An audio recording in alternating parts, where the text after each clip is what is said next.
Welcome to মুনমুনের classroom. আমরা আছি model question paper 7 class 12-এর, যেটা আছে পেজ 451। কীভাবে রূপান্তর করবে 1 ক্লোরোপ্রোপেন থেকে 2 ক্লোরোপ্রোপেন। দেখো আমরা করে দিয়েছি 1 ক্লোরোপ্রোপেনকে প্রথমে অ্যালকোহলীয় কেমিস দিয়েছি, প্রোপিন হয়েছে, HCl দিলাম, 2 ক্লোরোপ্রোপেন হয়ে গেল। ক্লোরোফিলকে 8% NaOH দ্রবণের মধ্যে দিয়ে 350 ডিগ্রি সেন্টিগ্রেড উষ্ণতায় 300 atm বায়ুমণ্ডলের চাপে চালনা করলে অম্লিত করা হলো। কী হবে? ক্লোরোবেনজিনকে 8% NaOH দ্রবণের মধ্যে দিয়ে 350 সেন্টিগ্রেড উষ্ণতায় 200 atm চাপে চালনা করলে সোডিয়াম ফেনেট উৎপন্ন হয়। একে অম্লায়িত করলে ফেনল উৎপন্ন হয়। দেখো বিক্রিয়াটা স্ক্রিনে দিয়ে দিয়েছি। নেক্সট, রূপান্তর করতে বলেছে। আয়োডোফর্ম থেকে অ্যাসিডলিন, আয়োডোফর্মকে সিলভার চূর্ণ সহ পাতন করলাম, অ্যাসিডিন হয়ে গেছে। অর্থাৎ RS বিন্যাস বলেছে। প্রথমটা হবে আর, এর জন্য আমাদের আলাদা ভিডিও বের করা আছে, এটা তোমরা আর এবং এস কীভাবে বের করা হয় বের পাই যাবে। আর দ্বিতীয়টি দেখো দুটো সেম গ্রুপ হয়েছে, ফলে এটা অপটিক্যাল আইসোমার নয়।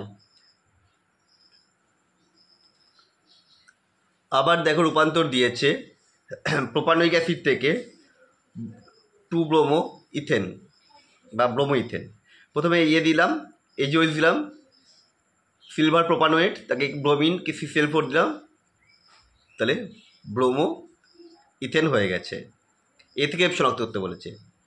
প্রথমটা আমি ম্যাগনেশিয়াম চূর্ণ দিলে পারে ক্লোরোবেনজিনকে, ফিনাইল ম্যাগনেশিয়াম ক্লোরাইড, তার CO2 শুষ্কিতা দিয়ে অম্লায়িত করলে হবে বেনজোইক অ্যাসিড। পরেরটা গাঢ় H2SO4কে আর ফেনলকে গাঢ় H2SO4 373 কেলভিন, তো এটা হবে SO3H অর্থ এবং প্যারাবোসাইড ঢুকবে। এখানে শুধু আমি প্যারাটাই লিখেছি, একটা দিয়েছে বলে। তারপর গাঢ় নাইট্রিক অ্যাসিড দিলে পরে হয়ে যাবে পিক্রিক অ্যাসিড। পরেরটা দেখো, এটাও গিগনাট বিক্রিয়া বিক্রিয়া তৈরি হয়ে যাবে 2-ফিনাইল ইথানল। তারপরেরটা 2 প্রোপানলকে SQ চূর্ণ সহ উত্তপ্ত করেছে 30 ডিগ্রি সেন্টিগ্রেডে, তৈরি হয়ে যাবে অ্যাসিটোন।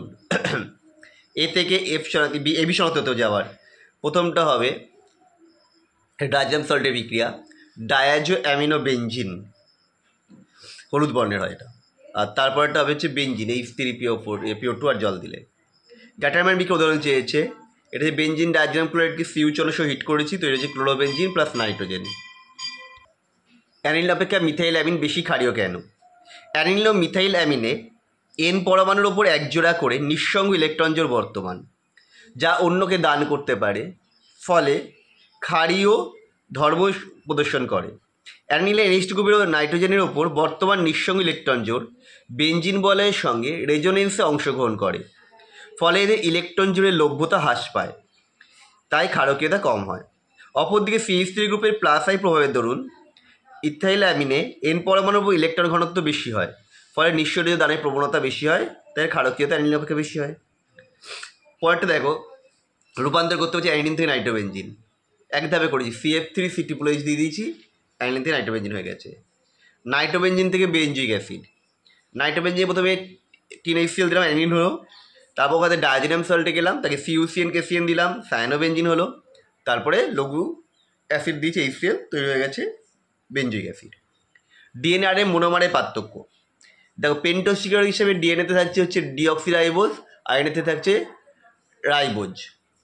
ডিএনএতে নাইট্রোজেন ঘটিত বেসগুলো হচ্ছে কী কী? হেটারোসাইক্লিক ক্ষারক, অ্যাডেনিন, গোয়ানিন, সাইটোসিন ও থাইমিন। RNAতেও থাকে অ্যাডেনিন, গোয়ানিন, সাইটোসিন এবং তার সাথে থাকে ইউরাসিল, থাইমিনটা থাকে না। গ্লাইসিনের সমতরিত বিন্দু 6.7 বলতে কী বোঝায়? গ্লাইসিনের সমতরিত বিন্দু 6.7 বলতে বোঝায় 6.7 pH মানে দ্রবণে গ্লাইসিন অণু তড়িৎ প্রসূম ও জুইটার আয়ন হিসেবে থাকে এবং তড়িৎ চালনা করলে ক্যাথোড অ্যানোড উভয় তড়িৎদ্বারের দিকেই গমন বন্ধ হয়ে যায়, তড়িৎ প্রসূম হয়ে যাওয়ার জন্য। পরটা দেখো, ডিগ্লুকোজ থেকে লঘু নাইট্রিক অ্যাসিড দিলে হবে স্যাকারিক অ্যাসিড বা গ্লুকোরিক অ্যাসিড, দুটোই COOH গ্রুপে কনভার্ট হয়ে গেছে। 5 চলে গেলাম আমরা। 5 একটা আবদ্ধ পাত্রে বলেছে বিক্রিয়া 2A + C আরও 4B + C বিক্রিয়াটি সংঘটিত হচ্ছে। যদি 10 সেকেন্ড সময়ে বিয়ের গাঢ়ত্ব এত বৃদ্ধি পায়, তাহলে ওই সময়তে বিয়ের গাঢ়ত্ব হওয়ার কথা উৎপন্ন হওয়ার হার না minus d by dt value বসিয়ে দিয়েছিলাম, হয়েছে 5 × 10⁻⁴।